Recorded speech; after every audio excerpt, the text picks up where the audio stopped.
I wanted to follow on Nora because if you basically have this Boehner plan that you say can't get through the Senate, and you've got a Reid plan that the Republicans don't think can get through the Senate or the House, and you're saying we want to compromise, what was the point of giving a primetime address to the nation without an Obama plan and say, neither of these other plans can work? I understand the idea that there is not an Obama plan is like point number one is point number one on the talking points issued by the Republican Party. I get it. No, that's not a talking point. No, show us the plan. Well, it's not a talking point. That's unfair. We have said from the beginning, first of all, the President put forward in detail his principles at George Washington University. Right.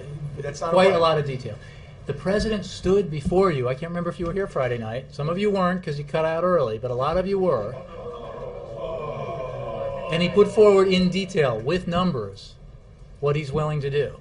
He then referred from the podium to the fact that White House officials would be briefing in detail what our plan is. Now, the purpose of putting forward a plan on paper, our interest in this has been to get a compromise, to get a deal. It has not been to politically position ourselves, say, with things that appeal to our base, maybe pieces of legislations that we know can't pass, but it'll be greeted warmly by certain constituencies.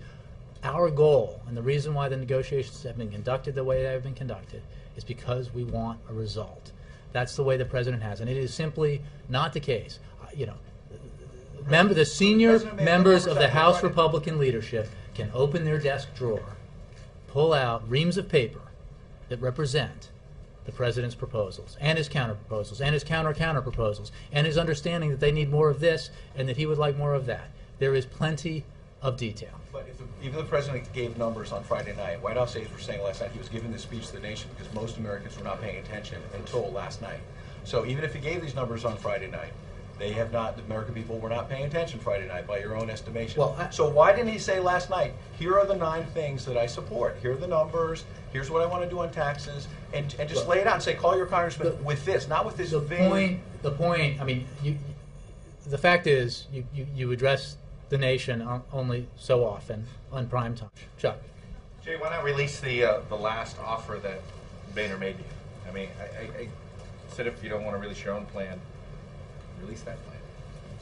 If that's the deal, that's the last offer he made, and you guys are willing to go back with a few minor tweaks, release it. Well, it's the last week. Release it. I'm not going to look. We have shown a lot of leg on what we were proposing. Where? From the podium, right here, and from the Roosevelt Room. You could, certainly the Speaker of the House can address, or his people can address what they were what their last offer was. They claimed that they walked away from the table because of the $400 billion. Why not you do it? If they throw it out there, I mean, the President stood here, Chuck. Again, I can't remember if you were here. It might have been Kristen, but the President stood here on Friday night and went into great detail. You should look at the transcript. President's people met with. Nothing out there. Why not just release that plan? Is it because you need something printed for you, you can't write it down? There is ample detail. It's not a plan. No, it's not a plan. It was details of the plan, but it wasn't a plan the same way that we're getting a plan on the House side or that we're getting a plan on the Senate side. We don't know what the Medicare thing is. We don't know what the Social Security part of this is. There wasn't. I mean, there was a lot of. We talked in great detail about what's in Medicare, and you know it. Why not put it out there, though? You guys went before the American people last night, and I know that you're probably getting frustrated because we're all asking a version of the same question. But you went before the American people last night and said, "Come, call your members of Congress and tell them we want a compromise." Well, you had a plan that you were making the case for, which sounded like a version of the compromise. Release it to the public.